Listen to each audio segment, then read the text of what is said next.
الرحیم۔ رفقائے محترم، آج ہم سورہ النور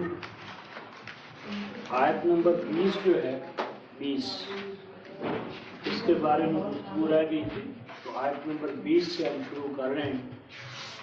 بسم اللہ الرحمن الرحیم، سورۃ النور۔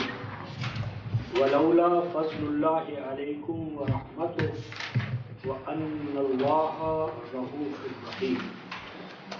یا ایھا الذین آمنوا لا تتبعوا خطوات الشیطان ومن یتبع خطوات الشیطان فإنه یأمر بالفحشاء والمنکر ولولا فضل اللہ علیکم ورحمتہ ما زکا منکم من احد ابدا ولکن اللہ یزکی من یشاء واللہ سمیع علیم۔ ولا یأتل أولي الفضل منكم والسعة أن يؤتوا أولي القربى والمساكين والمهاجرين في سبيل الله وليعفوا وليصفحوا ألا تحبون أن يغفر الله لكم والله غفور رحيم۔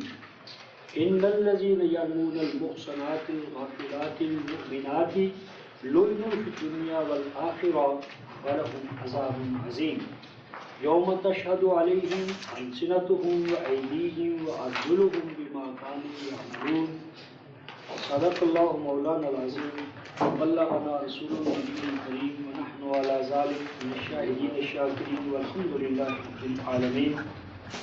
اے جماعت مومنین، ولولا فضل اللہ علیکم ورحمتہ، اور اگر اللہ کا فضل نہ ہو تو اس کی شرط معذوف ہے تو تم تباہ ہو جاؤ، لیکن اس کا فضل اور اس کی رحمت تمہارے اوپر قرآن کی شکل میں سایہ فگن ہے۔ وَأَنَّ اللَّهَ، اور بے شک اللہ تبارک و تعالیٰ تو اپنے بندوں کے لیے کیا ہے؟ رؤوف الرحیم۔ رؤوف کہتے ہیں رفقائے محترم کسی کی ہونے والی یا آنے والی جو تکلیف ہے، مشقت ہے، ناکامی ہے، اس کا خیال کرتے اسے قبل از وقت کامیابی کے اسباب عطا کر دیں، جس طرح مادر مہربان۔ تو رؤوف ہے یعنی مہربان، اور رحیم اپنی رحمت سے نوازنے والا۔ یا ایھا الذین آمنوا، اے ایمان والو، لا تتبعوا خطوات الشیطان، مت پیچھے چلنا شیطان کے قائم کردہ نشانات۔ اس سے مراد وہ تمام اعمال، رسمیں، رواج، طریقے جو شیطان کے ایجاد کردہ ہیں، یعنی جو کتاب اللہ سے ہٹے ہوئے۔ تو کتاب اللہ سے ہٹ کر جو مذہبی پیشواؤں نے دین گھڑنا ہے، بنانا ہے، اس کے پیچھے نہ چلنا۔ وَمَن يَتَّبِعْ خُطُوَاتِ الشَّيْطَانِ، اور جو کوئی چلے گا، پیچھے پیچھے چلے گا شیطان یعنی مذہبی پیشواؤں کے قائم کردہ نشانات کے، رسموں کے، طور طریقوں کے، تو پھر تو یہ بات ہے فَإِنَّهُ، تو بے شک یہ شیطان یعنی مذہبی پیشوا یامر، حکم دیتے ہیں بالفحشاء، ایسی چیزوں سے کہ جن سے انسانی ذات اور مسلم معاشرہ کھوکھلا ہو جاتا ہے۔ الفحشاء کھوکھلا پن، معاشرہ ایک ڈھانچہ ہوتا ہے، بیرونی فارم رہ جاتی ہے اور ایسنس اور جوہر اس کا ختم ہو جاتا ہے۔ والمنکر، منکر یعنی معاشرے میں افراد ایک دوسرے سے اجنبی ہو جاتے ہیں، ہر فرد دوسرے فرد سے الگ تھلگ ہو جاتا ہے، شیرازہ بندی ختم ہو جاتی ہے، ہر فرد اپنا بوجھ اٹھائے ہوئے ہے، اپنی فلاح کا طالب ہے، خواہ دوسروں کو نقصان پہنچا کر ہی کیوں نہ ہو۔ تو والمنکر اجنبیت، بیگانگی، دوسروں سے کٹاؤ، فحشاء کھوکھلا پن، تو اس سے معاشرہ کھوکھلا ہوتا ہے، اور یہ کہ معاشرے کے افراد ایک دوسرے کے دکھ درد میں شریک نہیں ہوتے۔ ولولا فضل اللہ علیکم، لیکن اگر تمہارے پاس اللہ کا قرآن یعنی فضل اور اس کی رحمت نہ ہوتی تو قریب تھا کہ تم کلی طور پر شیطان کی زد میں آ جاتے، لیکن قرآن اللہ کے فضل اور رحمت کی شکل میں تمہارے پاس رہے گا، جب بھی تم چاہو تم اللہ کی طرف لوٹ سکتے ہو۔ تو اگر اللہ کا فضل اور اس کی رحمت یعنی قرآن پاک تمہارے اوپر سایہ فگن نہ ہو تو ما زکا منکم من احد ابدا، تو تم میں سے کوئی بھی اپنا تزکیہ نہیں کر سکتا، نشوونما نہیں کر سکتا، اپنی ذات کی نشوونما تم میں سے کوئی بھی نہیں کر سکتا۔ کیوں؟ کہ عقل انسانی جو ہے، عقل انسانی وہ مفاد ہمہ کی نہیں، وہ مفاد خیش کی ترجمان ہے. یعنی عقل انسانی جو ہے، جس کی عقل ہے وہ اس کے مفاد اور نفع کا سوچتی ہے. اول ہے وہی جو ہے وہ سود ہمہ کی ترجمان ہے، سود ہمہ کی ترجمان ہے، اور عقل انسانی جو ہے وہ مفاد خیش کی. تو فرمایا کہ اگر تمہارے پاس اللہ کا فضل اور اس کی رحمت یعنی قرآن کہ جو مظہر اتم ہے وہی کا، اگر یہ نہ ہوا تو ما زکا منکم من احد ابدا، تو کوئی تم میں سے اپنی نشو نما یعنی ذات کے حوالے سے، ہیومن پرسنالٹی، تو نشو نما یافتہ ہیومن پرسنالٹی جو ہے وہ تمہارے معاشرے میں قائم نہیں رہے گی. ہاں مفاد خیش اور مادی حوالے سے، مادی حوالے سے ہر فرد جو ہے وہ موٹا تازہ ہوگا، لیکن ذات انسانی کے حوالے سے دبلا پتلا، بلکہ ذات انسانی کا منکر. وَلَٰكِنَّ اللَّهَ يُزَكِّي مَن يَشَاءُ، لیکن اللہ تعالیٰ نے اپنے مشیت کے قوانین کے تحت یعنی وحی کے تحت تمہارے لیے تزکیے کا پروگرام جو ہے وہ تمہیں عطا کیا. لیکن اللہ تزکیہ چاہتا ہے، یعنی نشو نما چاہتا ہے ذات انسانی کی. من یشاء، ان کے لیے جو خود اپنی ذات کا تزکیہ چاہیں. یعنی یہ معنی نہیں ہے کہ اللہ تو بس ان کا کرے گا جن کا اللہ خود چاہے گا، نہیں. جو افراد، جو معاشرہ چاہتا ہے کہ اس کی ذات نشو نما یافتہ ہو، اس کے لیے اس نے اقدار وحی عطا کر دی ہیں. تو جو بھی ان اقدار وحی کے مطابق چلے گا نشو نما یافتہ ہو جائے گا. اور یہی معنی ہے واللہ سمیع علیم. یہاں سمیع علیم کو اگر آپ سورہ الانعام کی آیت 115 کے ساتھ ملائیں گے تو تمت کلمۃ ربک صدقا وعدلا لا مبدل لکلماتہ، اور آگے ہے کہ اللہ سمیع علیم ہے. تو اللہ کے سمیع علیم ہونے کا مظہر دراصل اس کی وحی ہے. یعنی نوع انسانی کی قیامت تک کی پکار کو اللہ تعالیٰ نے قبل از وقت سنا، اور نوع انسانی کی قیامت تک کی حاجات کو اس نے جانا، اور ان تمام حاجات کا ساز و سامان وحی کی شکل میں، قرآن کی شکل میں ہمیں عطا کر دیا. تو قرآن کا ہر دور کے تقاضوں سے عہدہ برا ہونا اللہ کے سمیع علیم ہونے کی شہادت. اب اوپر فرمایا تھا کہ اگر تمہارے پاس اللہ کی وحی، اللہ کا قرآن نہ ہو تو تم میں سے کسی کا بھی تزکیہ نہیں ہو سکتا. اب تزکیہ کا اصول یہ ہے رفقائے محترم کہ ہر فرد جو ہے وہ زیادہ سے زیادہ کمائے، اور زیادہ سے زیادہ کما کر اپنی ضرورت پوری کر لے، اور جو ضرورت سے زائد ہو وہ ان کے لیے کھلا رکھے جن کی محنت سے ان کی ضروریات پوری نہیں ہو رہی. تو جو تو اس اصول کو مانے گا کہ جو ہم کھائیں گے رفقائے محترم اس سے ہمارے جسم کی نشو نما ہوتی ہے، اور جو ہم دوسروں کو کھلائیں گے اس سے ہماری ذات کی نشو نما ہوتی ہے. ایک ہے ذات کی نشو نما، ایک ہے جسم کی نشو نما. جسم کی نشو نما ہوتی ہے کھانے سے، ذات کی نشو نما ہوتی ہے کھلانے سے. ذات کی نشو نما سے مراد ہے ذات انسانی کے اندر صفات الہیہ کا اعلی حد بشریت پیدا ہونا. اور اللہ کی صفت رب یہ ہے کہ وہ یطعم ولا یطعم، وہ کھلاتا ہے کھاتا نہیں ہے.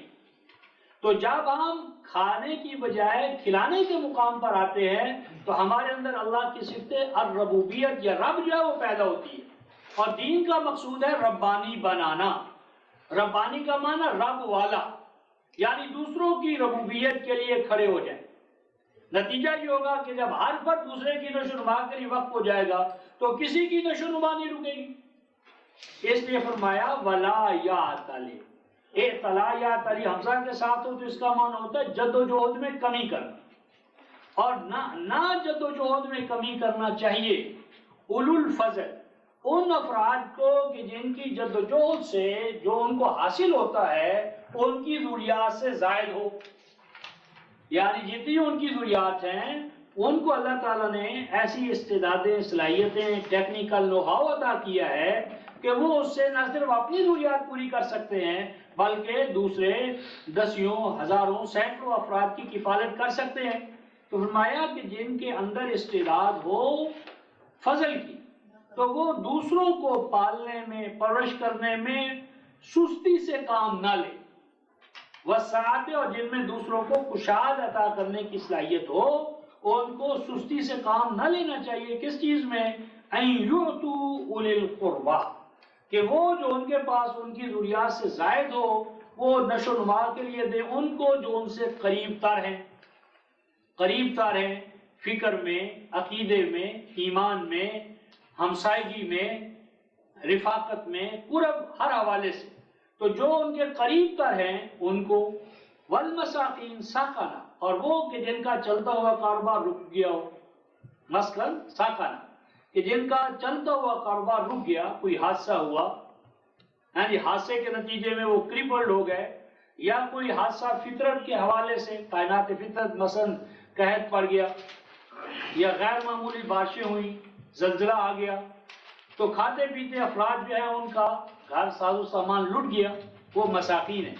تو جن کا کاروبار، چلتا ہوا کاروبار رک جائے اور وہ بیچارے جدوجہد کرنے کی بجائے سٹینڈ سٹل ہو جائیں، ان کو کھڑا کرنے میں، والمہاجرین، اور ان افراد کو کھڑا کرنے میں جو چھوڑ آئیں اپنا گھر بار، فی سبیل اللہ، غلبہ کتاب اللہ کے لیے۔ سبیل اللہ کا راستہ ہے 12:108، اور فی سبیل اللہ سے مراد ہے غلبہ کتاب اللہ۔ تو غلبہ کتاب اللہ کے لیے جو افراد مرکز کے پاس آ جائیں، یا ان کے لیے اس ماحول میں رہنا ناممکن بنا دیا گیا ہو اور وہ وہاں سے ہجرت کر کے آ جائیں، تو ایسے تمام افراد کو ضرورت سے جو زائد ہو اس کو وقف کرنا چاہیے، کھلا رکھنا چاہیے ان افراد کے لیے۔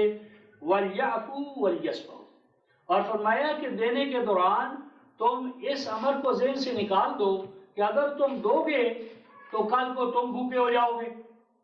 فرمایا کہ اگر معاشرے میں یہ رواج عام ہو گیا تو العفو والیعفو، تو نتیجہ نکلے گا ہر فرد دوسرے فرد کے لیے جب کشاد کرے گا تو کسی پر بھی تنگی نہیں آئے گی، تنگی آئے گی سب پر آئے گی، رشدگی آئے گی سب پر آئے گی، اور سب اس کو بانٹ لیں گے تو اس کی کوئی سختی محسوس نہیں ہوگی۔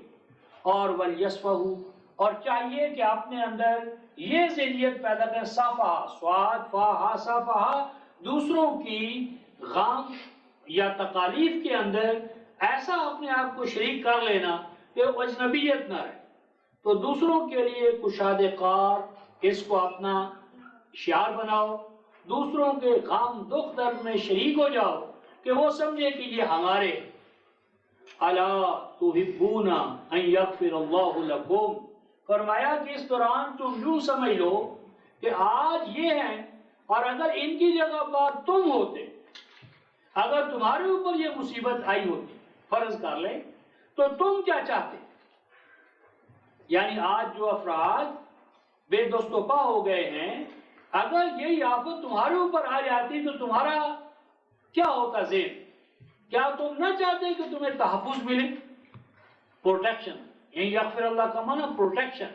کیا تم نہ چاہتے کہ اللہ تبارک و تعالیٰ تمہیں پروٹیکشن عطا کرے، پروٹیکٹڈ ہو جاؤ، اور یہ جو حادثہ ہوا ہے اس سے جو نقصانات ہیں ان کی تلافی ہو جائے؟ تو جو جذبہ تمہارے اندر ہے یہی جذبہ تم اپنے بھائی بندوں کے لیے پیدا کر لو۔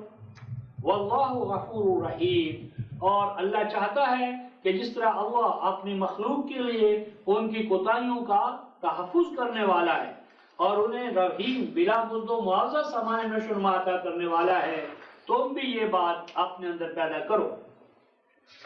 فرمایا ان الذین یرمون المحصنات، بے شک وہ لوگ معاشرے کے اندر جو نشانہ بناتے ہیں المحصنات، پاک دامن ایمان والی عورتوں کو، وہ الغافلات، الغافلات کا معنی ہمارے ہاں کر دیا ہے سادہ لو، سادہ لو، یہ ترجمہ ایمان والی عورتوں کی شان کی تنقیص ہے۔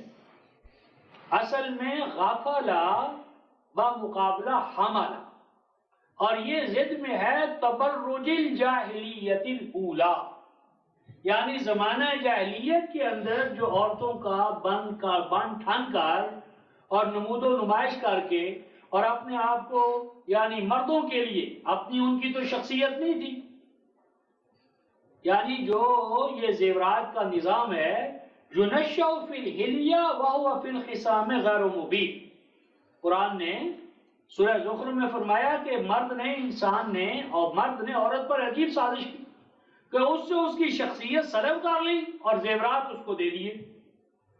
زیورات کے ساتھ دل بہلا رہی ہے لیکن ذات اسے نہیں ملی. نہ ذات ہے، نہ آزادی ہے، نہ اختیار ہے، نہ عورت پر تو اتنا ظلم مذہب نے کیا ہے رفقا محترم کہ عورت کی جو پیدائش ہے مذہب میں وہ مقصود بھی ذات ہے ہی نہیں. یہودی مذہب ہو، ہندو مت ہو یا آج مسلمانوں کو، جنت میں بقول ان کے اللہ نے آدم کو پیدا کیا تھا. جنت میں عورت تو تھی ہی نہیں. وہ تو کہتے ہیں کہ جب آدم کا دل اکتا گیا جنت میں، عجیب بات ہے، تھی جنت اور آدم اکتا گیا. جس طرح کہتے ہیں کہ جب جنتی لوگ جنت میں اکتا جائیں گے اور پکنک منانے کے لیے باہر جایا کریں گے تو غیر مسلموں کی بچیاں جو بلوغت سے پہلے مر جاتی ہیں وہ کہتے ہیں اپنے ساتھ لے جایا کریں خدمت کے لیے. علماء ہیں، علامے ہیں، کیا مقام علم کا، کیا اسلام کا نقشہ کھینچا ہے. اللہ کے بندو، جنت میں بھی اگر پکنک منانے کی ضرورت ابھی باقی ہے تو وہ جنت ہے. جنت میں بوریت ہے، جنت میں اکتا گئے ہیں تو اب وہی اشرافیہ کا تصور ہے. طبقہ اشرافیہ جو کچھ کرتا ہے تو وہ اب اپنی بیگمات کو تو نہیں لے جا سکتا، تو وہ جس طرح لے جاتے ہیں تو غیر مسلموں کی نابالغ بچیاں آپ کو ملیں گی. اور آج جو کچھ ہمارے ساتھ ہو رہا ہے، اور آج جو الجزائر میں کل ہوا ہے تو ٹی وی ہمارا BBC ریڈیو پر پیش کر رہا ہے عالمی سطح پر اور کہتے ہیں ھذا ھو الاسلام، یہ ہے اسلام. مسلمان کو مار رہا ہے اور وہ کہتا ہے جو ہمارے فکر پہ نہیں چلے ہم اسے مار دیں. تو یورپ کہتا ہے بھئی یہ ہے اسلام، ھذا ھو الاسلام. BBC کا آج پروگرام تھا عربی میں، ھذا ھو الاسلام. جو آنے والی جو نوجوان نسل ہے رفقا محترم، جو یورپ کی اسلام کی طرف راغب ہو رہی ہے، تو یہ ہماری ملائیت، یہ ہمارا تصور اسلام سازش ہے اسلام کے خلاف. وہ پیش کرتا ہے یہ ہے اسلام کا مجدد، یہ ہے اسلام کا شاہکار جو یہ اسلام کا تصور دے رہا ہے. تو میری مراد ہے غافلات کا معنی ایسی عورتیں نہیں جو غفلت، یعنی غافلات سے مراد یہاں پر یہ ہے غیر حاملات للاوزار، یعنی جو زیورات کا بوجھ ہے. یعنی زیور علم ہے، زیور کردار ہے، زیور جو ہے ان کے لیے کیا ہے، ان کا صاحب شخصیت ہونا. تو الغافلات سے مراد ہے کہ جن کو بناؤ سنگار کے ساتھ اس پر کوئی ان کی توجہ نہیں ہوتی، وہ کریکٹر والی تو ہوتی ہیں لیکن ان کو بناؤ سنگار ادھر سے وہ بالکل ادھر ان کی توجہ اصلا نہیں ہوتی. تو ایسی یعنی یہ ایمان والی عورتیں جو ہیں ان کا فرمایا جو ان کو نشانہ بناتے ہیں لعنوا فی الدنیا والآخرہ، تو ان کے لیے حیات دنیا میں لعنت، یعنی اگر مسلم معاشرہ چاہے تو وہ ان کے جو سٹیزن شپ کے حقوق ہیں، لعنت ان کے لیے کیا ہے، سٹیزن شپ کے حقوق سے ان کو محروم کر دینا.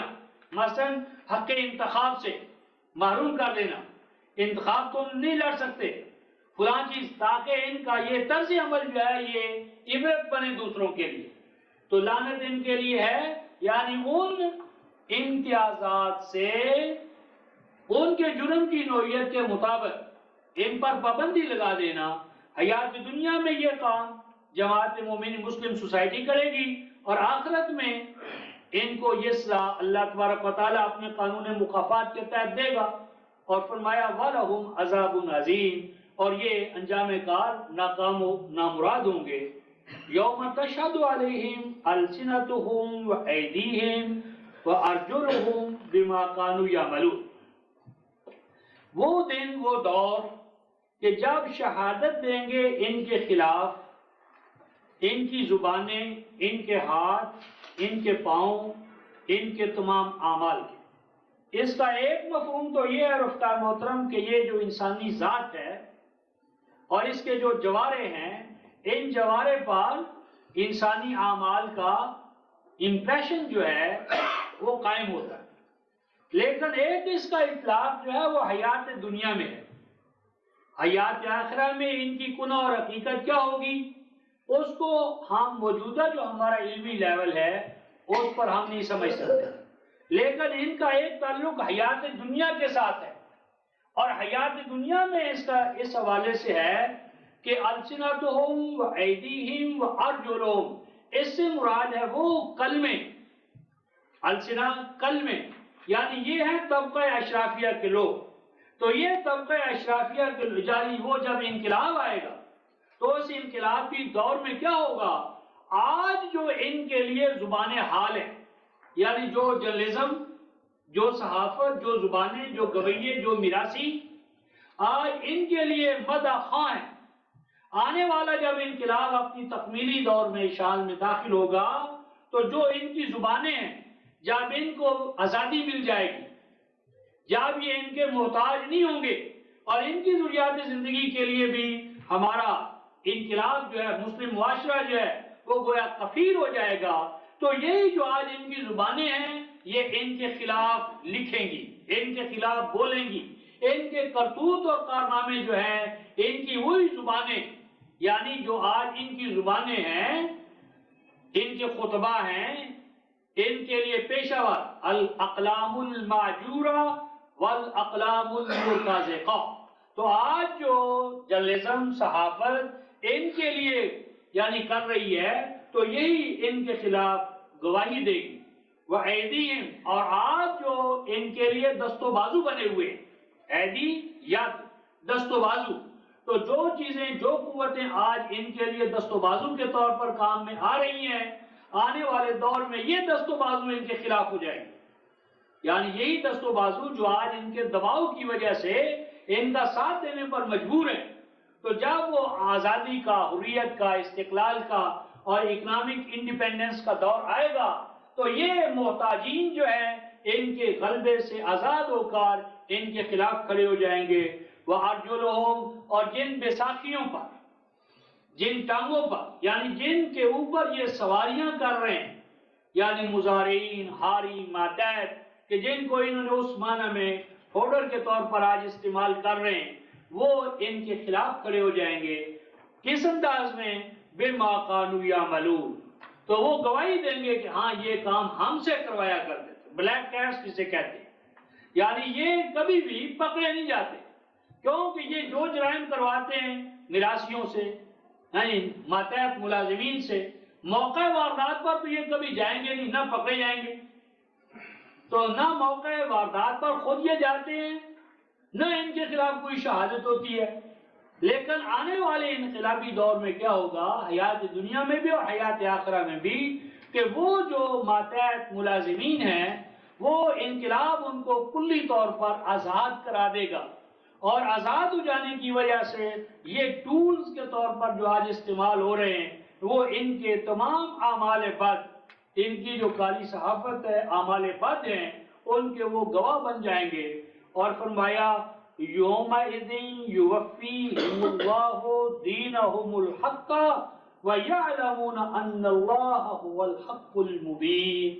اور اس دور میں یومئذ، اور اس دور میں یوفیہم، پورا پورا دے گا اللہ ان کو، دینہم بدلہ، مکافات عمل، یعنی جو ان کے اعمال ہیں ان اعمال کے عین مطابق ان کو بدلہ ملے گا. دینہم الحق، حق کے مطابق مکافات عمل. وَيَعْلَمُونَ، اور یہ یقین کر لیں گے کہ ان اللہ هو الحق المبین، کہ بے شک اللہ ہی کی ذات سراپا حق ہے، اور اس کا حق ہونا جو ہے ان پر المبین، روز روشن کی طرح عیاں ہو جائے گا. یہ تو رفقائے محترم ان آیات کا لفظی یا ایک رواں ترجمہ یا ترجمانی تھی. اب اس کے حوالے سے ہمارے 21 کے حوالے سے دو ایک چیزیں دیکھتے ہیں، پھر آگے ترتیب سے چلیں گے. وَلَوْلَا فَضْلُ اللَّهِ عَلَيْكُمْ وَرَحْمَتُهُ وَأَنَّ اللَّهَ رَءُوفٌ رَحِيمٌ. اس ضمن میں کل ہم نے رفقائے محترم سورہ یونس جو ہے اس کی آیت نمبر 57 اور 58 میں دیکھا تھا کہ اللہ تعالیٰ کا فضل اور اس کی رحمت کیا ہے؟ قرآن پاک. تو اگر یہ امت کتاب اللہ سے، قرآن پاک سے وابستہ رہے گی تو ہر قدم پر اسے اللہ کی رحمتیں ملتی رہیں گی، اور اگر یہ اللہ کے قرآن سے دور ہو جائے گی تو اللہ کی ہر رحمت سے یہ محروم ہو جائے گی. اس ضمن میں ہم ایک مقام سورہ الانعام کا دیکھتے ہیں، 6 سورہ،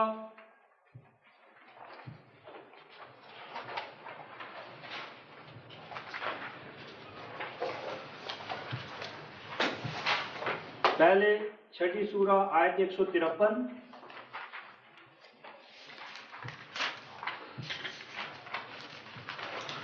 چھٹی سورہ آیت 153، وَأَنَّ هَذَا صِرَاطِي مُسْتَقِیمًا، اے لوگو، اے جماعت مومنین، بے شک یہ قرآن میرا ٹھہرایا ہوا بتایا ہوا راستہ ہے، اور اس راستے کا حال کیا ہے؟ مستقیمہ، اسے تم جتنا بھی ٹیڑھا کرنا چاہو گے یہ ٹیڑھا نہیں ہوگا، یہ ہر حال میں سیدھا رہے۔ اس کو ٹیڑھا کرنے والے خود اپنے ٹیڑھا ہونے کا ثبوت دیتے چلے جائیں گے۔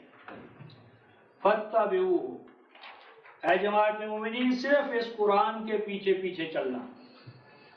فَاتَّبِعُوهُ، اس میرے راستے، میرے قرآن کے پیچھے پیچھے چلنا۔ وَلَا تَتَّبِعُوا السُّبُلَ، اور قرآن سے ہٹ کر جو راستے تمہارے لیے بنا لیے جائیں گے، یہ ہے خطوات الشیطان، تو شیطانی رہنما جو تمہارے لیے پگڈنڈیاں تراشیں گے، راستے بنائیں گے، ان پگڈنڈیوں پر نہ چلنا۔ آگے فرمایا فَتَفَرَّقَ بِكُمْ عَنْ سَبِيلِهِ، اگر تم پگڈنڈیوں پر چلے تو پھر کیا ہوگا؟ وہ پگڈنڈیاں تمہیں اللہ کے راستے سے دور لے جائیں گے۔ جتنا ان پگڈنڈیوں پر بڑھتے چلے جاؤ گے، برانچ لائن پر جتنا بڑھو گے، مین لائن سے ہٹتے چلے جاؤ گے۔ تو جتنا تم انسانوں کی بنائی ہوئی بتائی ہوئی روایتوں پر، قصوں پر، کہانیوں پر زور شور سے لگو گے، فَتَفَرَّقَ بِكُمْ، عجیب بات ہے، فَتُفَرِّقُكُمْ نہیں کہا، فَتَفَرَّقَ بِكُمْ، چونکہ وہ پگڈنڈی ہٹی ہوئی ہے تو بس اس پگڈنڈی پر تمہارا جیسے قدم آگے بڑھتا چلا جائے گا، خود بخود آٹومیٹکلی تم اللہ کی کتاب سے ہٹتے چلے جاؤ۔ اور دیکھو، ذالکم وصاکم بہ، یہ اللہ تمہیں قبل از وقت آگاہی بخش رہا ہے، قبل از وقت تمہیں آگاہ کر رہا ہے۔ کیوں؟ لعلکم تتقون، تاکہ تم یہ نہ کہہ سکو کہ اللہ آپ نے تو ہمیں خطرات سے آگاہ ہی نہیں کیا تھا، ہم بھلا کھاڈوں کھائیوں میں گرنے سے کیسے بچتے، ہمیں تو کسی نے بتایا ہی نہیں تھا۔ تو ہم تمہیں لعلکم تتقون قبل از وقت بتا رہے ہیں آنے والے خطرات سے، کھاڈ اور کھائیوں سے تمہیں ہم آگاہ کر رہے ہیں تاکہ تم کھاڈ اور کھائیوں میں گرنے سے بچ جاؤ، بچے رہو، کھاڈ اور کھائیوں میں تم نہ گر سکو۔ اب آگے رفقائے محترم، سیدنا موسیٰ علیہ السلام کو جو کتاب دی، جو کہ محمد رسول اللہ مسیح موسیٰ ہے، اب اس کا ذکر کیا تاکہ قرآن کی شان ظاہر ہو جائے۔ فرمایا دیکھو، ہم جو تمہیں کتاب دے رہے ہیں، اس سے پہلے ہم نے موسیٰ کو کتاب دی۔ وہ کتاب کیسی تھی رفقائے محترم؟ تماماً علی الذی احسنہ، ہر آسن چیز، دا موسٹ بیلنسڈ، آسن سپرلیٹو ڈگری ہے، سب سے زیادہ حسین و جمیل، ہر آسن چیز، ہر آسن علم، ہر آسن عمل، ہر آسن عقیدہ، بہتر سے بہتر عقیدہ، علم، عمل جو تھا اس کو پورا کر دکھانے والی تھی، مکمل آسن اس میں موجود تھا۔ تو اب جو کتاب مہیمن ہے رفقائے محترم، کتاب موسیٰ پر بھی جو حاکم ہے، جامع ہے، کمپریہنسو ہے، وہ آسن سے خالی ہوگی، یعنی جو قومی دائرے میں بنی اسرائیل کے حوالے سے کتاب دی گئی، اس میں تو ہر آسن عقیدہ اور علم آ گیا، تو جو اس کی بھی مہیمن ہے، محافظ ہے کتاب تورات کی، کیا وہ آسن سے محروم ہوگی، خالی ہوگی؟ قرآن تو اگر خالی ہے تو جامع کیسے ہو، امام کیسے ہوا؟ پھر آپ دیکھیں وَتَفْصِيلًا لِكُلِّ شَيْءٍ، فرمایا کتاب موسیٰ میں تو ہر چیز کی تفصیل تھی، اور قرآن میں کسی چیز کی تفصیل نہیں۔ تو کامل کتاب کون ہوئی؟ یعنی کتاب موسیٰ جو قومی دائرے میں آئی اور جو خاتم الکتب نہیں، وہ تو تفصیل لکل شے ہو، اور جو اس کتاب پورے تورات کی حاکم ہے، قاضی ہے، حق محیمن ہے، وہ اس صفت سے معروم ہو، تو یہ عقلی طور پر تضاد ہے، ناممکن ہے۔ وَهُدًى وَرَحْمَةً، اس میں تو مکمل ہدایت ہو اور قرآن ہدایت کے حوالے سے ناقص ہو، کیسے ہو سکتا ہے؟ وَرَحْمَةً، اس کتاب میں تو مکمل رحمت ہو اور قرآن مکمل رحمت سے معروم ہو، نعوذ باللہ۔ تو اس لیے جو قرآن اس کتاب کا مصدق ہے، اس کو سچا کرے گا، سرٹیفائی کرے گا۔ سرٹیفائی کبھی رفقائے محترم جونیئر جو ہے وہ سینئر کو نہیں کر سکتا، یعنی کوئی جونیئر جو ہے وہ سینئر کو سرٹیفائی نہیں کرے گا۔ سرٹیفائی شہادت جب بھی دے گا سینئر جونیئر کے بارے میں دے گا۔ تو یہ قرآن مصدق ہے، محیمن ہے، تو وہ صفات جو کتابوں میں الگ الگ تھیں وہ تمام صفات کمال کے ساتھ قرآن میں جامع مجموعی طور پر وہ تمام کمالات قرآن میں۔ تو فرمایا لَعَلَّهُمْ بِلِقَاءِ رَبِّهِمْ يُؤْمِنُونَ، کتاب کا مقصود کیا تھا کتاب تورات کا؟ تاکہ انہیں اپنے رب کے ساتھ ملاقات کرنے کا یقین ہو جائے۔ تو یہی مقصود قرآن کا ہے۔ تو اگر قرآن ان صفات میں ناقص ہو تو مقصد کیسے پورا کرے گا؟ آگے فرمایا وَهَذَا كِتَابٌ أَنزَلْنَاهُ مُبَارَكٌ، اور یہ کتاب، یہ قرآن، یہ دستور حیات کہ جسے ہم نے نازل کیا ہے، یہ اوپر رفقائے محترم کتاب کے اوصاف کیا تھے کہ وہ تماماً اللہ یاسن تھی، تفصیل ہر چیز کی تھی، ہر چیز کی ہدایت تھی، ہر چیز کی رحمت۔ قرآن کا ایک ہی وصف بیان کیا، وہ کیا؟ مبارک، جس طرح ہاتھی کے پاؤں میں سب کا پاؤں۔ مبارک کیا ہے رفقائے محترم؟ یہ برکہ سے ہے۔ برکہ کہتے ہیں حوض کو جو پانی سے لبالب بھرا ہو۔ اب ہم کہیں کہ باغوں میں اتنی ہریالی ہے، کھیتوں میں اتنی ہے، فلاں میں اتنی ہے، فلاں میں اتنی ہے، اور پھر ہم کہہ دیں فلاں وہ تو منبع اور مصدر ہے۔ مبارک قرآن کو کہہ کر تمام خوبیاں جو الگ الگ تھیں وہ قرآن میں یکجا ہو گئی۔ قرآن تو ان تمام چیزوں کے لیے حوض کی حیثیت رکھتا ہے، یعنی قرآن میں تفصیلاً لکل شے کا بھی حوض ہے، خدا کا بھی حوض ہے، رحمت کا بھی حوض ہے، تمام اللہ کا بھی حوض ہے، یعنی قرآن لبالب بھرا ہوا ہے ان کمالات سے جو کتابوں میں فردن اے جماعت مومنین فَاتَّبِعُوهُ، پس تم اس کے پیچھے پیچھے چلنا، اور آگے فرمایا وَاتَّقُوا، اور اس کی خلاف ورزی سے اپنے آپ کو بچانا، خلاف ورزی سے بچائے رکھنا اور مثبت اور تعمیری طور پر اطاعت، اس کی فرما برداری کرنا، اس کے پیچھے پیچھے چلنا۔ آج جو رفقائے محترم دعائیں مانگی جا رہی، اللہ ہم پر رحمت کر، مکہ میں، مدینہ میں، ہر کہیں دعائیں ہی دعائیں، لیکن ان دعاؤں کا کوئی جواب نہیں مل رہا۔ کیوں نہیں جواب مل رہا رفقائے محترم؟ یہ دعائیں مشروط ہیں ایک چیز سے، اور امت مسلمہ پر، آپ پر، ملک پر اللہ کی رحمتیں نہ نمازیں پڑھنے سے ہوں گی، نہ روزے رکھنے سے ہوں گی، نہ حج کرنے سے ہوں گی۔ اللہ نے اپنی رحمتوں کو مشروط کر دیا ہے رفقائے محترم آپ کے اور میرے ساتھ، کس چیز پر؟ قرآن کی اتباع کرنے پر۔ یعنی قرآن کی اتباع یہ امت دوبارہ شروع کرے گی تو اللہ کی رحمتیں خود بخود اس پر سایہ فکن ہو جائیں گی۔ یا جس طرح کہ اگر آپ کے کسی بچے، آپ کسی ماں کے بچے کو گود میں لے لیں تو ماں کا دل دماغ خود بخود آپ کے ساتھ وابستہ ہو جائے، آپ کو کہنے کی ضرورت نہیں ہوگی۔ تو جس امت نے جس وقت بھی القرآن کو اپنے قلب اور قالب میں اتار لیا، دل دماغ میں لے آیا، اسی وقت وہ اللہ کی رحمتوں کا محل اور منبع اور مصدر بن جائے۔ دعا مانگنے کی ضرورت نہیں پیش آئی. کیا فرمایا کہ بس تمہارا کام ہے قرآن کے پیچھے پیچھے چلنا، قرآن کی خلاف ورزی سے اپنے آپ کو بچانا. پھر کیا ہوگا؟ لعلکم ترحمون. پہلے تم رحمت کی دعائیں مانگتے تھے، اب ہماری رحمتیں خود بخود تمہارے پاس آ جائیں. لعلکم، اگر تم ایسا کرو گے، ترحمون، ترحمون پیسے وائس ہے، تاکہ تمہیں ہماری رحمتیں گھیر لیں. تو اللہ کی رحمتوں کو گھیرنے کے لیے، اپنے پاس بلانے کے لیے دعاؤں کی ضرورت نہیں.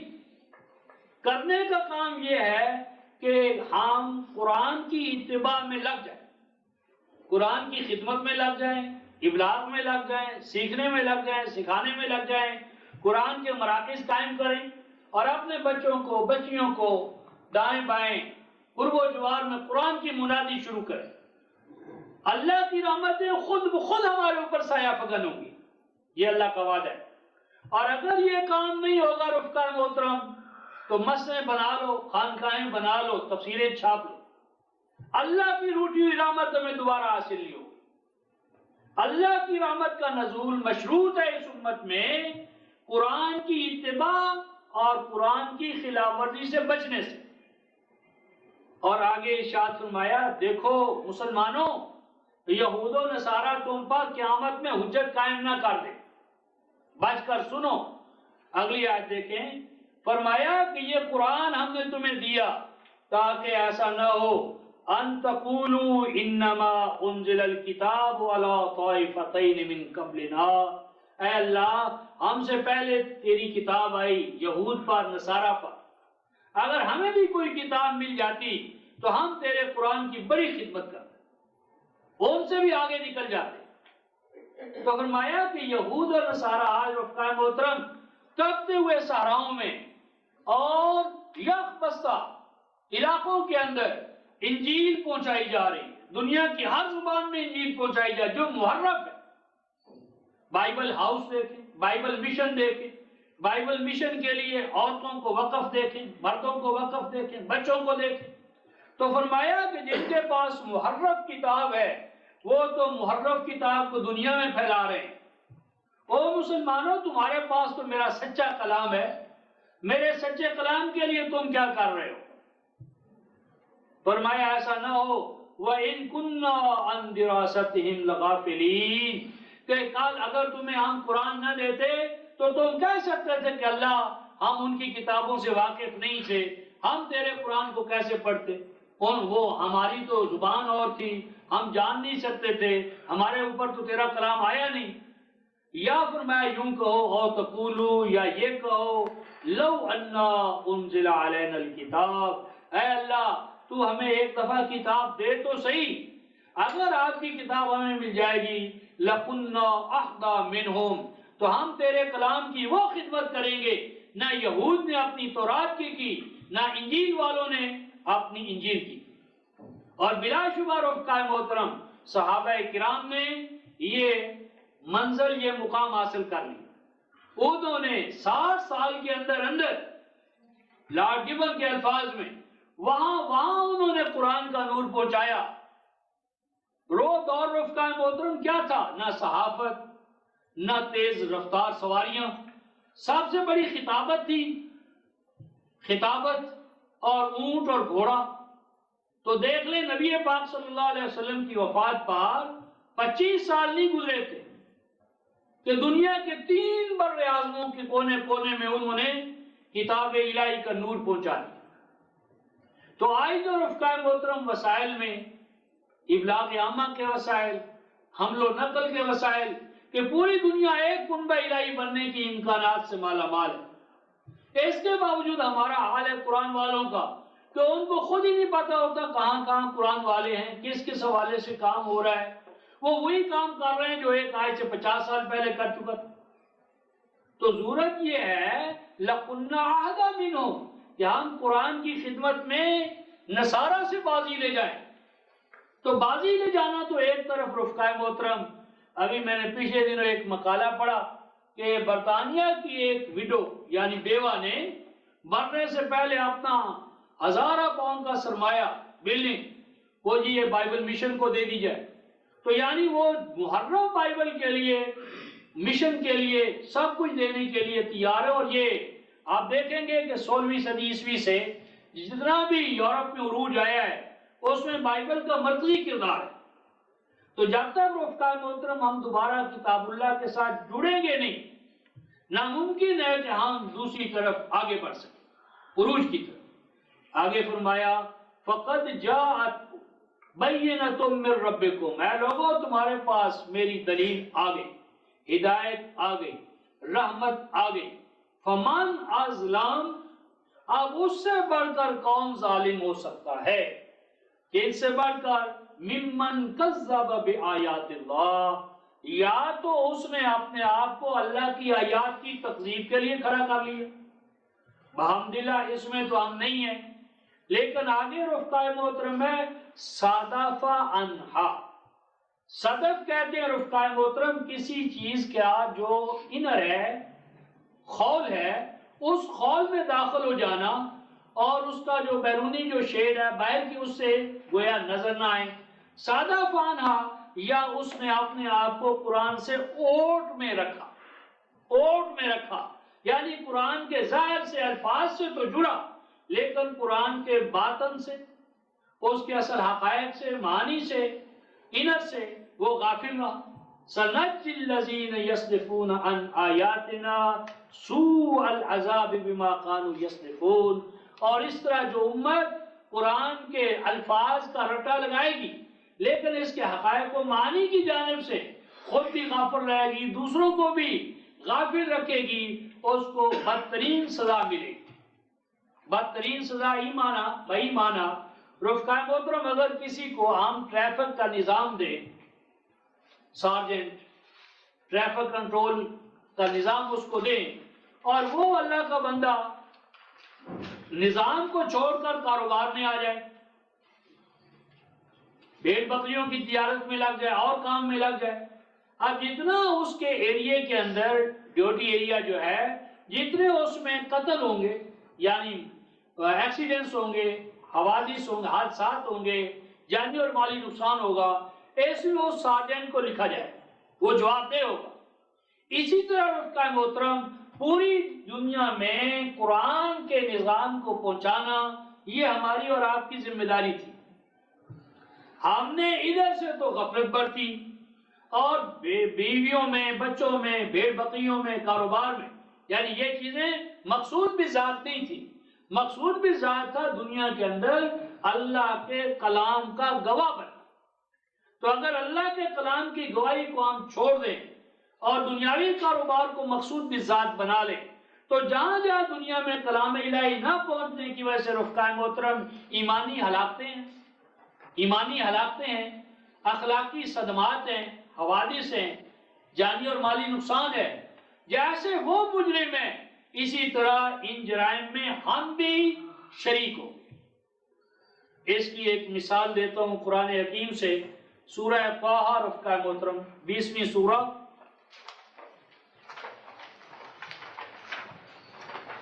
سورہ طٰہٰ 20ویں سورہ اور آیت نمبر 124، آیت 124 20ویں سورہ.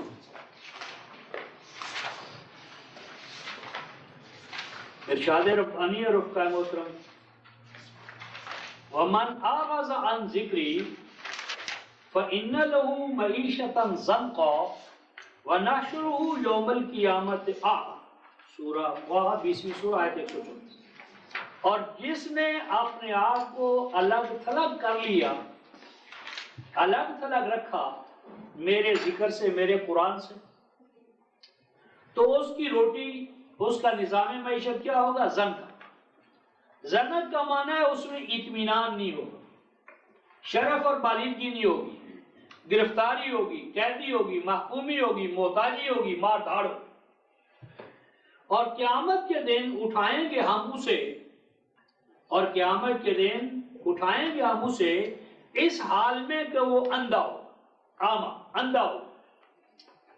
والا وہ یوں کہے گا، جو اندھا اٹھایا جائے گا قیامت میں، وہ یوں کہے گا رب لما شرفنی اعمى، اے اللہ کیوں اٹھایا آپ نے مجھے اندھا؟ وقت کن تو بصیرہ، حالانکہ میں تو دنیا کے اندر ٹھیک ٹھاک آنکھوں والوں تھا، میں نے تو کبھی اینک بھی نہیں لگائی تھی، میری تو ویژن یا نظر یا سائٹ بالکل مضبوط تھی، ٹھیک ٹھاک میری نظر تھی، بصیرت و بصارت میں میرا کوئی مقابلہ ہی نہیں کر سکتا تھا۔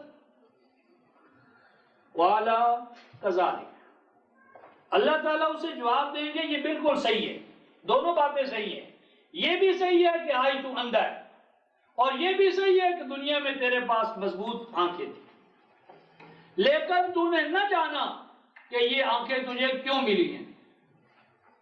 یہ آنکھیں ہم نے تجھے دی تھی اپنی آیتوں کو دیکھنے کے لیے۔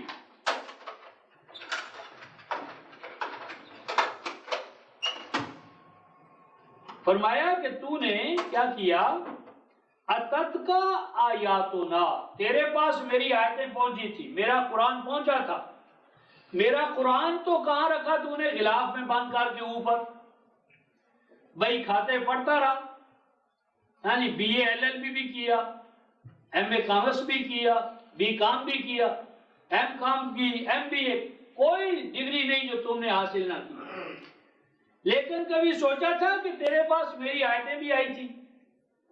اتت کا آیاتنا، مانتا ہے یا نہیں کہ پہنچی تھی تیرے پاس میری آیتیں بھی؟ میرا قرآن بھی کوئی تیرے اوپر حق رکھتا تھا یا نہیں؟ فَنَسِيتَهَا، میرے قرآن کے لیے کیا کیا تو نے؟ یعنی زندگی میں کامیابی حاصل کرنے کے لیے انگریزی پڑھی، بڑی سے بڑی جدوجہد کی، لیکن میرا قرآن پڑھنے کے لیے، سیکھنے کے لیے عربی زبان پڑھنا، عربی والوں کے پاس جانا، ان کو اپنے پاس لانا، ان سے تعلق رکھنا، اس کی بھی کبھی تو نے ضرورت محسوس کی تھی؟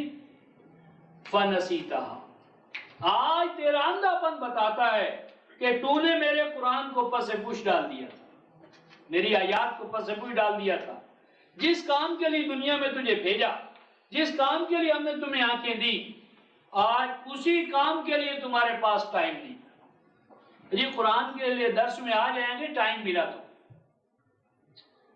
یعنی جس کے لیے ٹائم چاہیے اس کے لیے ملے گا تو جائیں گے۔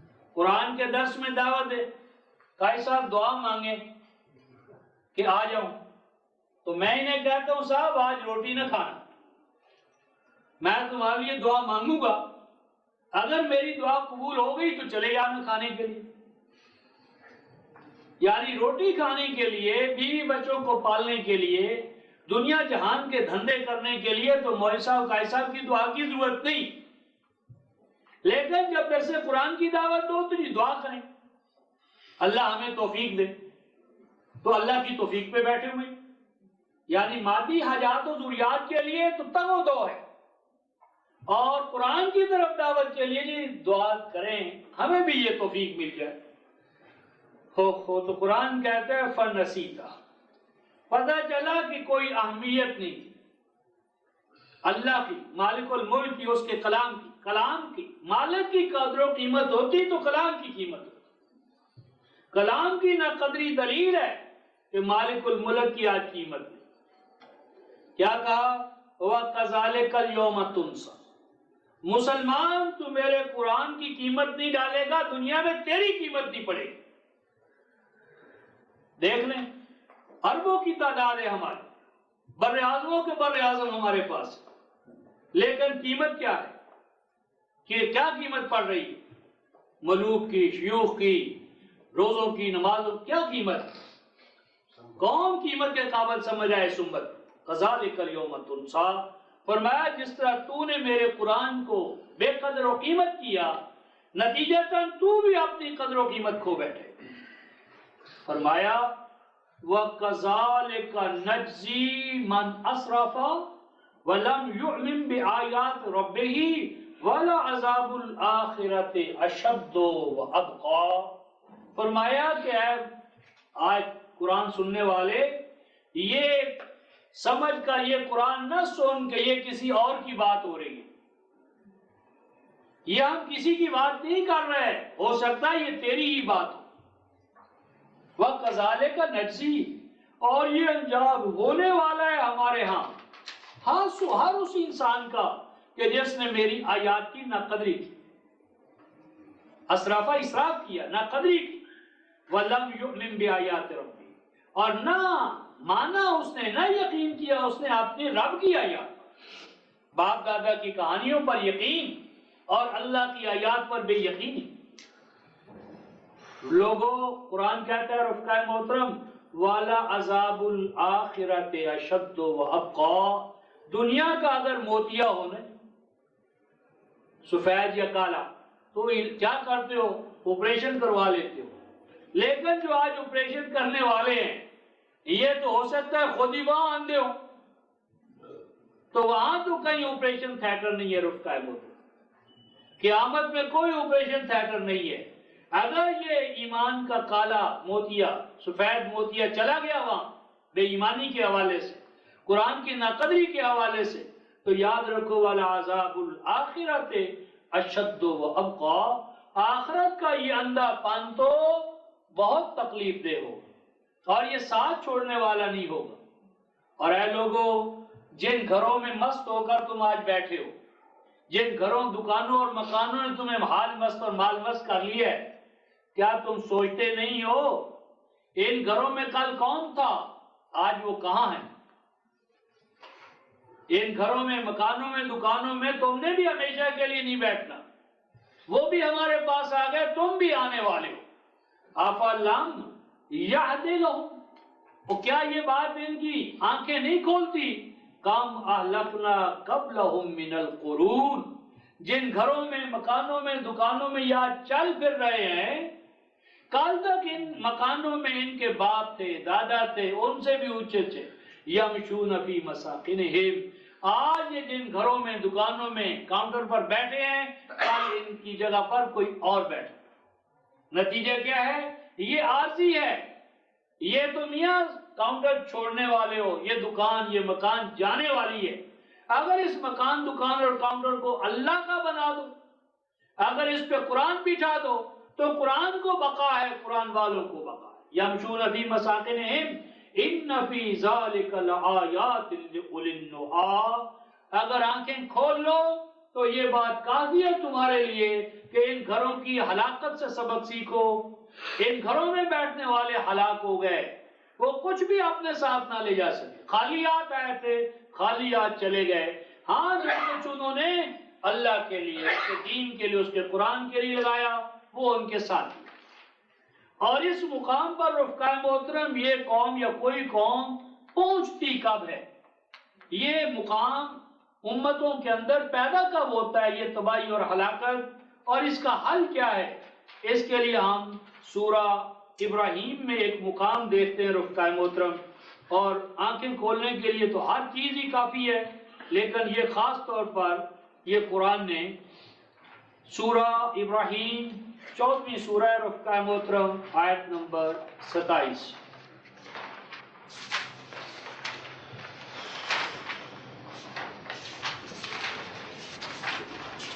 ارشاد ربانی ہے یثبت اللہ الذین آمنوا بالقول الثابت فی الحیاۃ الدنیا وفی الآخرہ وَيُذِلُّ اللَّهُ الظَّالِمِينَ وَيَفْعَلُ اللَّهُ مَا يَشَاءُ۔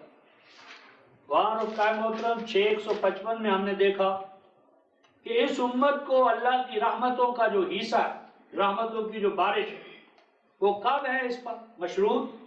جب یہ اللہ کے قرآن کو اپنا امام بنا لے گی، اللہ کی رحمتیں خود بخود۔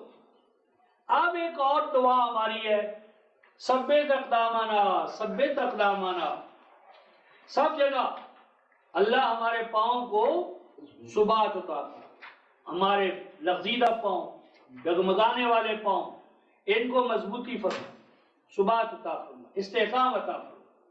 لیکن یہ ثبت اقدامنا کی دعائیں سنی نہیں جاتی۔ یہ بھی ثبت اقدامنا بھی دعا جو تھی رفقائے محترم یہ مشروط تھی، اس میں بھی ایک شرط تھی، اس شرط کو آج ہم پورا نہیں کر رہے، اور چونکہ اس شرط کو ہم پورا نہیں کر رہے، نتیجتاً یہ دعا رائیگاں جا رہی، کفر کی حالت میں یہ دعا جا رہی۔ اللہ تعالیٰ ارشاد فرماتے ہیں یثبت اللہ الذین آمنوا، اللہ تو دعاؤں کے بغیر ہی ثابت قدم رکھتا ہے۔ کن کو ثابت قدم رکھتا ہے؟ آمنوا۔ ایمان کا معنی قرآن میں توحید ہے، ایمان کا معنی قرآن میں ایمان بالقرآن ہے۔ قرآن پر ایمان لانے والے، ایمان بالقرآن سورہ محمد آیت نمبر 2، اور ایمان سے مراد توحید ہے سورہ یوسف آیت 106، وَمَا يُؤْمِنُ أَكْثَرُهُمْ بِاللَّهِ إِلَّا وَهُمْ مُشْرِكُونَ۔ دنیا میں اکثریت تم ایسے مومنوں کی پاؤ گے جو مومن ہونے کے باوجود مشرک ہے۔ سورہ ابراہیم آیت 106، 12:106۔ تو ایمان تب ہے جب توحید ہو، یعنی شرک کا کوئی شائبہ نہ ہو، پھر ایمان ہے۔ اور سورہ محمد نے فرمایا ایمان تب ہے جب ایمان بالقرآن ہو۔ آمنوا بما نزل علی محمد وهو الحق من ربهم۔ ایمان سے مراد ایمان بالقرآن اور ایمان بالتوحید۔ تو اگر ایمان بالتوحید، ایمان بالقرآن ہوگا تو اللہ ثابت قدم رکھے گا کس ذریعے سے؟ بالقول الثابت۔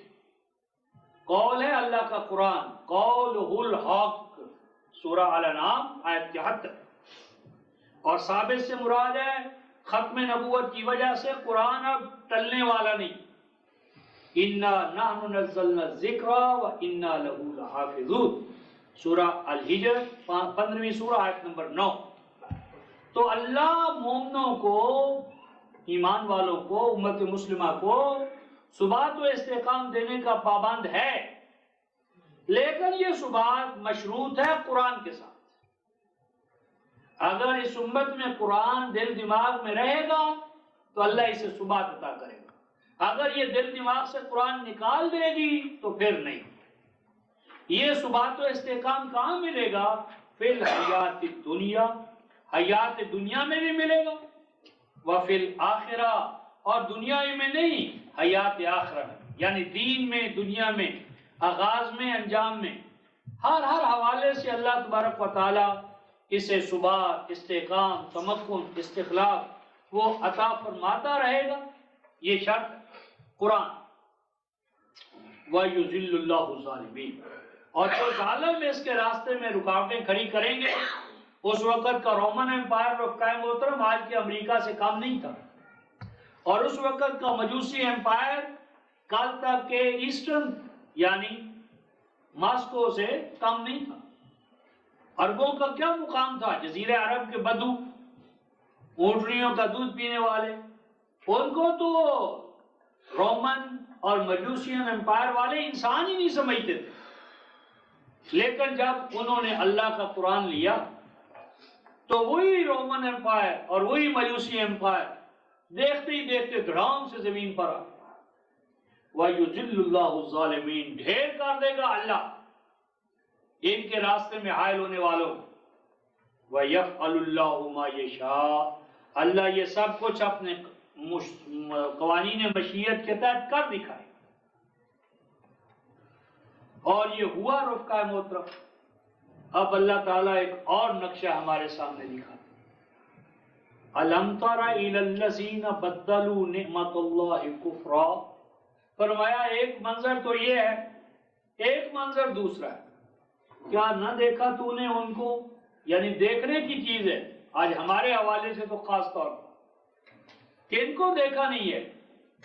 بدلوا نعمت اللہ کفرا، کہ جنہوں نے اللہ کی نعمت پر، نعمت قرآن، سب سے بڑی نعمت قرآن، تو قرآن کی نعمت کو جس دل دماغ سے یقین سے لینا چاہیے تھا، اس کو یقین کی بجائے کفرا، ناقدری ہے، بے قدری ہے، غلافوں میں بند کر کے رکھا جائے، یعنی ڈھل مل یقین ہے قرآن کے بارے میں اور لڑنے مرنے کا جذبہ ہے روایات کے بارے میں۔ انسانی کلام پر ٹوٹتے، انسانی کلام سے دل ریجھتا ہے، اور اللہ کے کلام سے انقباض پیدا ہو۔ پھر کیا ہوگا رفقائے محترم؟ احلوا قومہم دار البوار، جب اللہ کے قرآن کی نعمت کو نہ پہچانا، نہ قدری کی، اور انسانی کلاموں کو بانس پر چڑھایا، آسمان پر چڑھایا۔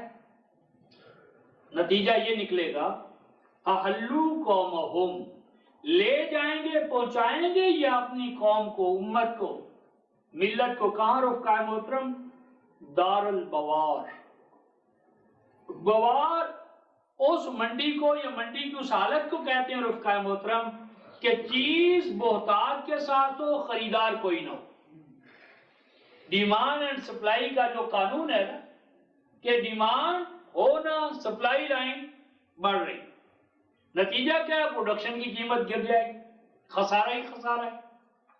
دار البوار کہ اس قرآن کے نظام سے آنکھیں منہ موڑ لینے کا نتیجہ یہ نکلے گا کہ وہ اس منڈی میں جا پہنچیں گے، ان کی حیثیت اس جنس کی طرح ہو جائے گی کہ جس سے گودام بھرے ہیں، خریدار کوئی نہیں۔ آج ہمارا کہ اگر رفقائے محترم اسرائیل اپنی سرحدیں بند کر دیتا ہے، آج دیکھیں جا کر، تو فلسطینی بیچارے سرحد پر راتیں لائنوں میں گزار رہے ہیں کہ وہ ساعت سعید کب آئے گی، کہ جب وہ دروازہ کھولے گا اور ہم وہاں جا کر ان کے کارخانوں میں مزدور کے طور پر کام کریں۔ یعنی اسرائیلی جن کو ہم مغزوب کہتے ہیں، اور یقیناً ہے وہ اللہ کی کتاب کے حوالے سے، ان مغزوبوں پر کو ہمارے اوپر مسلط کر دیا گیا کیونکہ ہم اللہ کی کتاب کے تارک، تارکین کتاب اللہ پر مغزوبین مسلط کیے گئے کہ ان کے محبوب اور محتاج بنائے گئے کہ آنکھیں کھلی۔ تو وہ جو رفقائے محترم ہیں دروازے بند کر دے، جاؤ ہمیں نہیں ضرورت تم مزدوروں کی، ہم کہتے ہیں دست بستہ حاضر ہے، اجازت دو، بھوکوں مر رہے ہیں، سرحدوں پر خیمے لگا لیتے ہیں تاکہ جس طرح آج ہم نے انڈیا کا لینا ہو نا، وہ ویزا لگانا ہو تو کہتے ہیں کہ 2 دن پہلے 3 دن پہلے، نہیں تو رات ہی کے وقت جا کر وہاں بستر بوریا بچھا لیتے ہیں کہ کب باری آئے گی۔ تو یہ جو رفقائے محترم قرآن نے کہا احلوا قومہم دار البوار، پہنچا دیا انہوں نے اپنی قوم کو اس مقام پر کہ قوم جن سے قاصد ہو، کوئی اس کا خریدار نہیں، کوئی اس کا چرواہا نہیں ہے، کوئی اس کا رکھوالا نہیں ہے۔ دار البوار کیا ہوتا ہے رفقائے محترم؟ جہنم یصلونہا، جہاں پر چیز کا ارتقاء رک جائے، جہنم، جہنم یعنی جہاں پر کسی چیز کو رکتا ہوا پروگریس، پراسپیرٹی، جو ہاں کوئی چیز بڑھ رہے، نشو و نما پائے، تو وہ جو اس کی چیز نشو و نما رک گئی، تو فرمایا کہ اس مقام پر پہنچیں گے کہ ان کی ذات کی نشو و نما نہیں، جسم کی نشو و نما نہیں، اور یصلونہا، آگ کی طرح اندر ہی اندر ان کو ایک غم ہے، کھائے چلا جا رہا ہے، وَبِئْسَ الْقَرَارُ، اور کوئی اپنے مقام پر اطمینان کی حالت میں نہیں، ہر فرد جو ہے وہ ڈسٹرب ہے، ہر فرد لاکھ پتی ہے تو، کروڑ پتی ہے تو، ارب پتی ہے تو، کسی کو بھی میٹھی نیند نہیں آتی، ہر فرد جو ہے وہ اپنے دکھ درد میں، غم کے الاؤ میں جل۔ یہ کیوں ہوا؟ اس مقام پر یہ قومت پہنچ گئی، اس مقام پر کس چیز نے پہنچایا اس قوم کو؟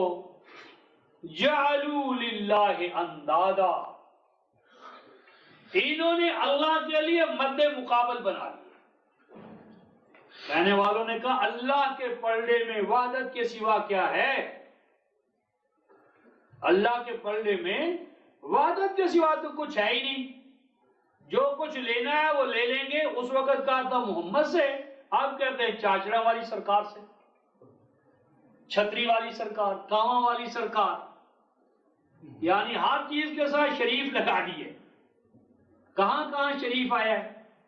تو یہ چانچڑا والی سرکار، چھتری والی سرکار، اور یہ جو ہمارا بوڑھے دریا پر تھا، جنہوں نے دیکھا ہے وہ دیکھا ہے، وہ جانتے ہیں کیا تھا۔ تو آج وہ کیا ہے جناب؟ کرنی والی سرکار، یعنی جب مر جاتا ہے، منو مٹی کے نیچے چھپ جاتا ہے تو کیا ہو جاتا ہے؟ 14 طبق اس پہ روشن، خود ڈائبٹیز کا مریض ہے، اور مریدوں کو خاک شفا بانٹ رہا ہے، مریدوں کو خاک شفا بانٹ رہا ہے۔ ہمارے سامنے کا واقعہ کہ خاک شفا دی جا رہی ہے، جی ہمارے گھر میں ابا جان لائے تھے مدینہ سے خاک شفا، جو بیچارہ آتا ہے ہم دے دیتے ہیں۔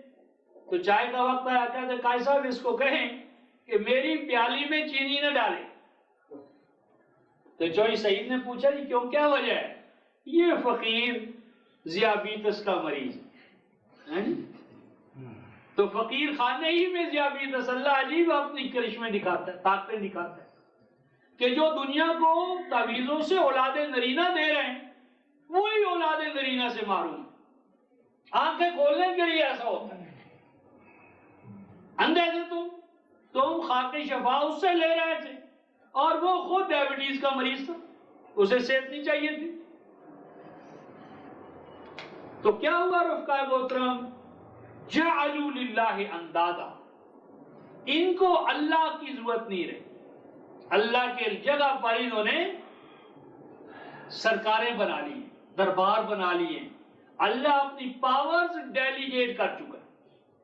پہلے تو رفقائے محترم کہا کرتے تھے فلاں سرکار اللہ کے لیے دے دے، یعنی اللہ سے مانگتے تھے ان کا ہیلا وسیلہ بنا کر، اے فلاں، یعنی ان کا واسطہ تھا۔ اور اب کیا ہم نے دیکھا ہے، اب ہم سنتے ہیں نعوذ باللہ من ذالک، یا عبد القادر جیلانی شیعان للہ، اب ان سے مانگتے ہیں اللہ کو وسیلہ بنا کر، یعنی اب مانگا ان سے جا رہا ہے اور کہتے ہیں تم دو مجھے اللہ کے وسیلے پر، اللہ وسیلے کے مقام پر آ گیا ہے۔ پہلے اللہ کے دربار میں یہ وسیلہ تھے، اب شرک میں جب ترقی ہوئی تو یہاں پہنچے کہ ان انسانوں سے، مردوں سے مانگتے ہیں اور اللہ کو بطور وسیلہ ان کے پاس لے جاتے ہیں۔ یہ خالص شرک رفقائے محترم ابھی میں دکھاتا ہوں۔ تو قرآن نے کہا جعلوا للہ اندادا، گھڑ لیے انہوں نے اللہ کے لیے کیا؟ ہمسا، الوہیت کے حامل، کرنے والے، حاجت روا، مشکل کشا۔ اور یہ انداز جو بنائے انہوں نے، ان کا کس طرح بیڑا غرق کر دیا، لِيُضِلُّوا عَن سَبِيلِهِ۔ یہ پھر جتنے بنے نا پیر خانے خانقاہیں، انہوں نے ان کو اپنی اپنی کتابیں دے دی، اپنے اپنے ملفوظات دے دیے، اپنے اپنے شجاع نسب دے دیے، لِيُضِلُّوا عَن سَبِيلِهِ، اور اللہ کا قرآن ان کے ہاتھ سے چھین لیا۔ یعنی پہلے یہ ان کے متولی ہو، ان کے بن گئے متوالے، انہوں نے جب متوالا اپنا بنا لیا تو اللہ کا قرآن ان سے واپس لے لیا اور اپنی کتابیں ان کو دی۔ قرآن نے کہا قُلْ تَمَتَّعُوا فَإِنَّ مَصِيرَكُمْ إِلَى النَّارِ، فرمایا کہ ٹھیک ہے، یہ حیات جو مادی حیات ہے، یہ تو قوانین کہتا ہے سب کو ہم دیں گے۔ فرمایا ان کو کہو کہ عیش و آرام لوٹ لو مزے دنیا کے، لیکن فَإِنَّ مَصِيرَكُمْ إِلَى النَّارِ، انجام کار تو تمہارے لیے پھانسی ہے، انجام کار تو تمہارا ہر قدم جہنم کی طرف اٹھ رہا ہے۔ ٹھیک ہے، حیات مستعار کے جو دن ہیں کر لو عیش، انجام تمہارا آگ۔ اس ضمن میں رفقائے محترم 35ویں سورہ ختم کرتے ہیں۔ 35ویں سورہ، سورہ الفاتر۔ یہ امت کس طرح گری اور کس مقام پر جا کر گری رفقائے محترم، قرآن کو چھوڑ دینے کی وجہ سے۔ قرآن نے اس کا یوں جواب دیا، سورہ فاتر آیت نمبر 14 اور 15، 14 اور 15، 35ویں سورہ۔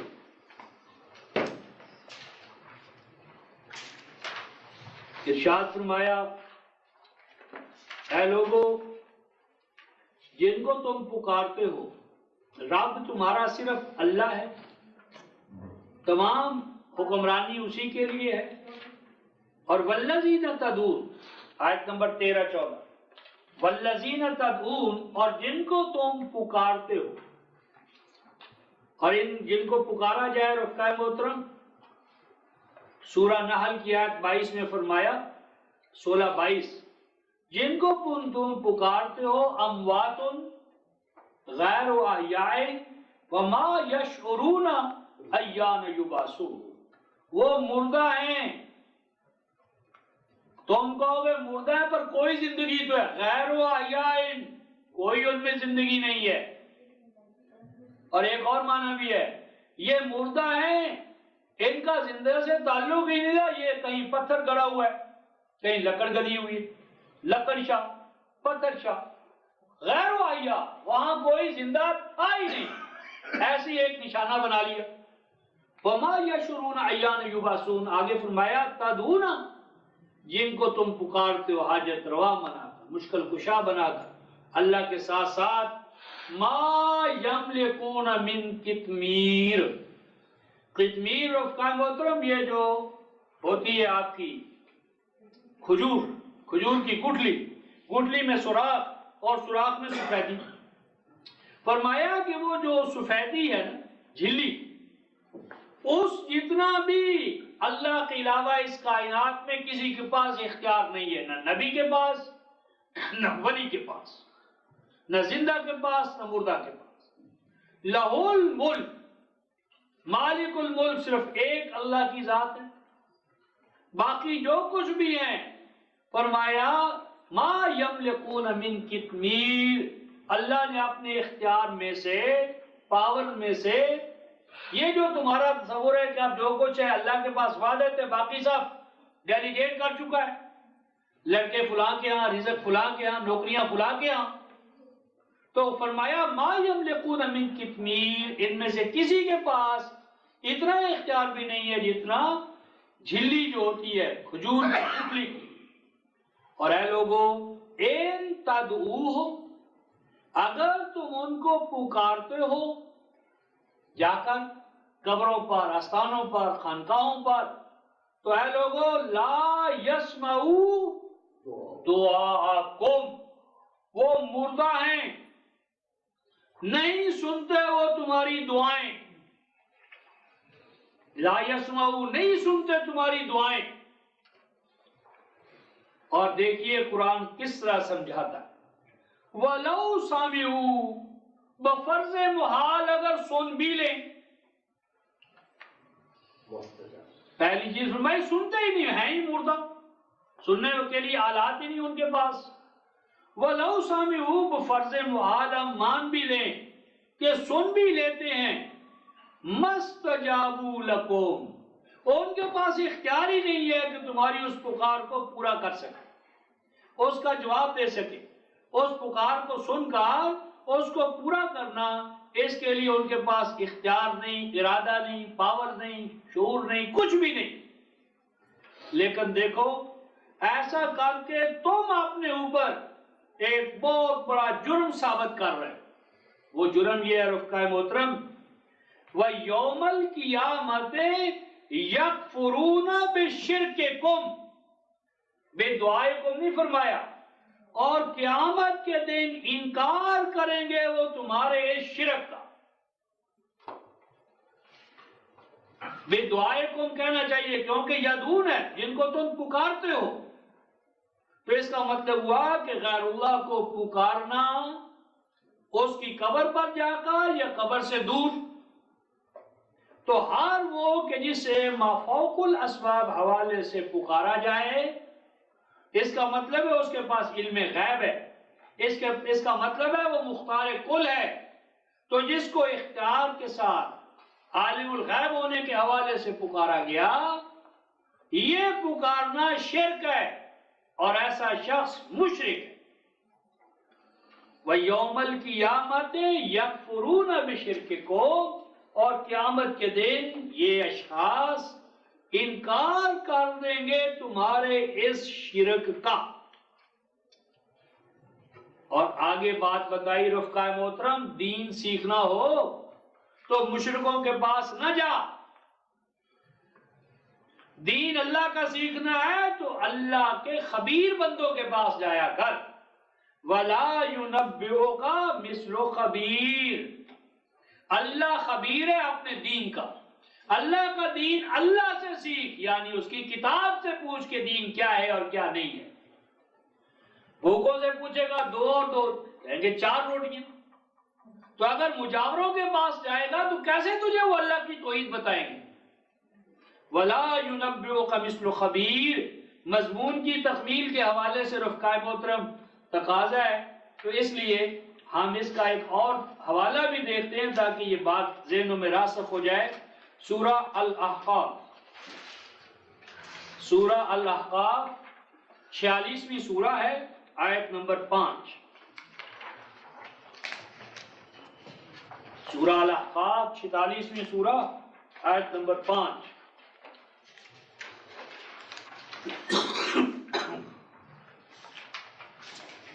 فرمایا وَمَنْ عَدَلُّ، دوسرا فتویٰ لگا، وَمَنْ عَدَلُ، اس سے بڑھ کر تو کوئی گمراہ نہیں ہے، خواہ وہ علامہ نوری کیوں نہ ہو. قرآن اسے بدترین گمراہی میں مبتلا کہتا ہے، خواہ اس کا نام علامہ فہامہ ہی کیوں نہ ہو، خطیب الاسلام ہی کیوں نہ ہو. من عدل، جس میں یہ چیز پائی جائے گی وہ بدترین گمراہی میں مبتلا ہے، خواہ وہ اپنے آپ کو کسی بھی لیبل یا لقب سے کیوں نہ آراستہ کر. اور اس سے بڑھ کر کون گمراہ ہے؟ کس سے بڑھ کر کوئی گمراہ زیادہ نہیں. یدعو من دون اللہ، جو پکارتا ہے اللہ کے ساتھ ساتھ. یہ جو من دون اللہ کا معنی ہے اللہ کو چھوڑ کر، یہ غلط ترجمہ ہے. من دون اللہ کا مظہر اعظم قوم ہے رفقائے محترم نصارہ. تو کیا نصارہ نے اللہ کو چھوڑ دی ہے؟ التوحید فی التثلیث والتثلیث فی التوحید، اللہ کو مانا اللہ کے ساتھ میری، مریم یا روح القدس یا مسیح ابن مریم. اللہ کو چھوڑ کر کسی قوم نے شرک نہیں کیا، اللہ کو مان کر شرک کیا. من دون اللہ جو ہے یہ کیا ہے؟ 39(2) یہ اللہ کے ساتھ مانے جاتے ہیں وسیلے کے طور پر، شفیع کے طور پر. تو جو اللہ کے ساتھ پکارتے ہیں اللہ والوں کو، اولیاء کے نام پر، شفعاء کے نام پر، ابناء کے نام پر، اوتاد کے نام پر، من لا یستجیب له الی یوم القیامہ، یہ وہی الفاظ جو ان 35 13 میں 14 میں آئے تھے. لا یستجیب له الی یوم القیامہ، وہ سنتے نہیں، اور سن لیں تو قیامت تک پکارتے رہو نہیں سنیں گے. سن لے پکار کا جواب نہیں دے سکتے، اختیار و ارادہ شعور نہیں ہے، تو الی یوم القیامہ ان کو پکارتے رہو تو بھی یہ تمہاری پکار نہیں سن سکتے. وَهُمْ عَنْ دُعَائِهِمْ غَافِلُونَ، سننا تو رہا ایک طرف، ان کا تو اس دنیا سے تعلق ہی ختم. ان کو تو پتہ ہی نہیں کہ ان کے ماننے والے کیا چڑھاوے دے رہے ہیں، کیا چڑھاوے لا رہے ہیں، کیا کچھ کر رہے ہیں، دھمالے ڈال رہے ہیں. ان کو کچھ خبر نہیں کیونکہ یہ اس دنیا میں ہے ہی. وَإِذَا حُشِرَ النَّاسُ، اور جب قیامت میں اکٹھا کیا جائے گا ان سب کو، مریدیں اور مرادیں، مجاور اور اصل شیوخ، جب ان سب کو اکٹھا کیا جائے گا تو کیا قرآن کہتا ہے رفقائے محترم؟ قَالُوا لَهُمْ أَعْدَاءً، تو اگر یہ نیک لوگ تھے تو یہ اپنے مریدوں کے لیے دشمن کے طور پر کھڑے ہو جائیں. اور آگے فرمایا وَقَالُوا بِعِبَادَتِهِمْ كَافِرِينَ، وہاں دیکھیے، وہاں فرمایا تھا کہ وہ تمہارے شرک کا کفر کریں گے، یا فرمایا کہ وہ تمہاری عبادت کا کفر کریں گے. اس کا مطلب ہوا کہ غیر اللہ کو پکارنا دراصل اس کی عبادت کرنا ہے، اور اللہ کی عبادت کا ایک پہلو اللہ کو پکارنا ہے. فرمایا پکارو تم اپنے رب کو، ہیں جی، اور وہ تمہاری پکار کو سنیں. تو یہاں فرمایا وَكَانُوا، اور وہ ہو جائیں گے وہ بے عبادتہم، ان کی اس عبادت کے کافر. تو غیر اللہ کو پکارنا، حاضر ناظر جان کر پکارنا، علم قدرت کا منبع سمجھ کر پکارنا، ما فوق الاسباب حوالے سے پکارنا، یہ شرک ہے، یہ غیر اللہ کی عبادت ہے. وہاں فرمایا تھا کہ وَلَا يُنَبِّئُكَ مِثْلُ خَبِيرٍ، خبیر سے علم سیکھ، خبیر سے قرآن سیکھ. اللہ کا قرآن، اللہ کے الرحمن علم القرآن، رحمان معلم القرآن ہے.